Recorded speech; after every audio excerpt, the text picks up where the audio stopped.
Salcia este primul copac vestitor de primăvară prin mugurii săi pufoși, apoi primul care înfrunzește și printre ultimii care își pierd veșmântul verde toamna târziu. Primăvara de vreme se culeg florile de salcie, adică acei mățișori complet deschiși. Florile de salcie se desprind de pe ramuri, se usucă la umbră imediat după recoltare, în strat subțire, depozitându-se apoi în pungi de hârtie. În luna aprilie, când seva începe să circule, se recoltează și scoarța de salcie. În acest scop se taie doar crengile tinere care se vor regenera ulterior. Se curăță scoarța cu ajutorul unui briceag, punându-se apoi la uscat în strat subțire.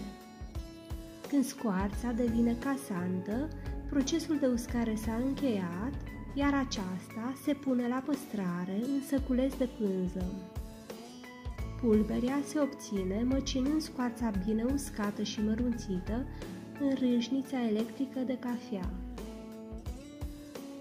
Salcia are efecte tonice, antiseptice, antiinflamatoare, sedative, antireumatismale și astingente. Toate aceste calități se datorează salicilinei din coaja sa, motiv pentru care salcia mai este numită și aspirină naturală. Salcia scade sau elimină durerile de cap și musculare, mărește imunitatea și ajută organismul să lupte contra infecției și, nu în ultimul rând, elimină stările de somnolență, care adesea însoțesc răcelile severe. Extractul de salcie are efecte febifruge mai ușoare decât aspirina de sinteză, în schimb, nu are acțiunile adverse ale acesteia. În timp ce aspirina atacă mucoasa gastrică și pereții vaselor de sânge, fragilizându-i, extractul de salcie nu are aceste efecte adverse, din contră, îmbunătățește imunitatea, protejează vasele de sânge și are efecte antiinfecțioase. Salicilații din scoarța de salcie sunt un remediu antidurere mai bun decât aspirina de sinteză. Salcia ajută la dispariția sau diminuarea durerilor articulare, mărirea mobilității articulare, dispariția unor simptome neplăcute, cum ar fi senzația de arsură sau sturime la nivelul încheietorilor. În caz de diaree sau toxinfecție alimentară, se administrează pulberea de scoarță de salcie, aceasta fiind un puternic antiseptic. De asemenea, scoarța de salcie are efect absorbant, ajutând la refacerea consistenței normale a scaunelor. Extern, în caz de răni și ulcerații ale pielii, se recomandă comprese cu ceai de scoarță de salcie care au calitatea de a usca și vindeca. Tratamentul cu salcie este contraindicat persoanelor sensibile la aspirină, precum și femeilor însărcinate sau care alăptează. Extractul de salcie se va administra cu prudență în cazul tulburărilor de coagulare a sângelui, afecțiunilor renale și hepatice severe, ulcerului gastroduodenal. Mesteacănul este un arbore foios cu coroana luminoasă, înalt până la 30 de metri. Acesta crește în zonele de deal și de munte până la 1500 de metri altitudine. Scoarța este netedă, alb-argintie, cu crepături negricioase spre bătrânețe și se exfoliază în sfârșit subțiri, iar crengile sunt subțiri și atârnă. Frunzele au vârf ascuțit și sunt dințate pe margine. Au culoarea verde închis, lucitor pe partea din afară. Florile au formă de mățișori. De la mesteacă sunt folosite frunzele, mugurii, scoarța și seva. Se recoltează frunzele tinere în lunile mai-iunie, care se usucă și se folosesc la prepararea de infuzii, pulberi, capsule sau tincturi. Scoarța, recoltată de pe lemnul căzut, se folosește în general în decocturi. Seva se recoltează primăvara de vreme, înainte de înmugurire. Perioada de recoltare începe în luna martie și se poate continua până la apariția primelor frunzulițe, de obicei până la sfârșitul lunii aprilie. După apariția mugurilor, seva nu se mai recoltează, nemai având efecte terapeutice.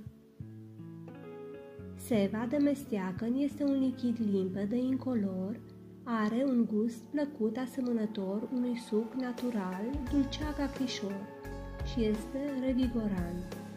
Se poate păstra după recoltare câteva zile la frigider. Pentru a fi consumat pentru perioade mai lungi de timp, seva de mesteacăn trebuie să fie congelată. Stimulant renal, mesteacănul ajută rinichii să funcționeze corect fără a irita. Pentru aceasta sunt recomandate infuziile de mesteacăn de 2-3 ori pe zi.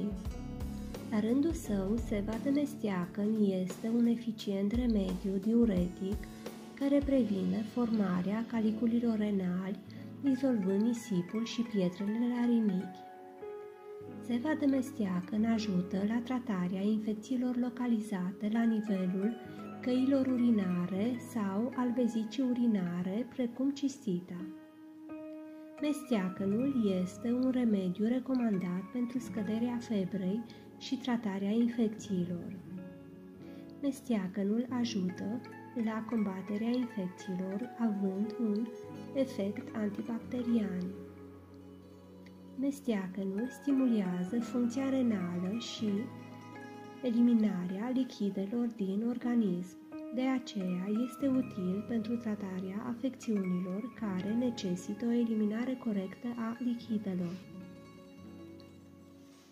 Mesteacănul ajută la dezinflamarea organismului, tocmai de aceea se recomandă în cazuri de inflamații, fie externe, fie interne, cum sunt colita, gastrita, artrita, dermatita.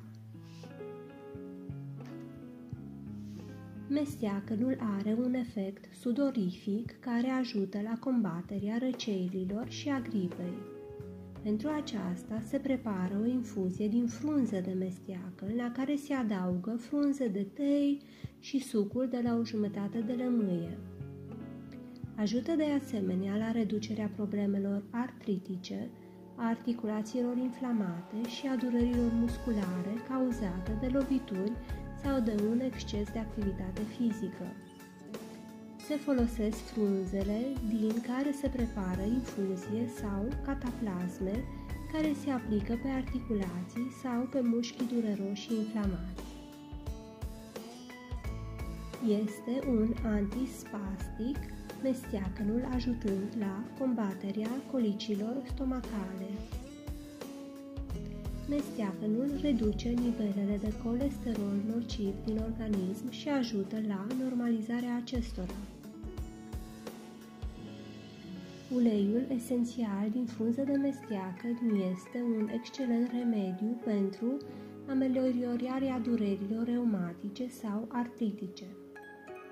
Nu este indicat ca uleiul de mesteacăn să se aplice direct pe piele, ci este necesar să fie amestecat cu un ulei, cum ar fi cel de măsline sau de migdale sau de cocos. Masajele realizate cu ulei de bază care conțin ulei esențial de mesteacăn ajută la drenarea depozitelor de grăsime acumulate în corp, care determină apariția neplăcută a celulitei. Tinctura de mesteacăn poate fi folosită în combaterea căderii părului. Se fricționează pielea capului cu tinctură de 2-3 ori pe săptămână. Folosirea tincturii de mesteacăn intern menține concentrarea normală a colesterolului în sânge. Să ne bucurăm de primăvară cât de mult putem, să ne bucurăm de soarele blând, să ne bucurăm de flori, de fluturi, de cirititul păsărelelor care încep să-și construiască cuiburile, să ne bucurăm de toate plantele ce sunt atât surse de liac pentru diferite afecțiuni, cât și aliat în menținerea sănătății. Dacă ți-a plăcut acest video, nu uita să-l distribui și prietenilor și să te abonezi la canal pentru noi materiale.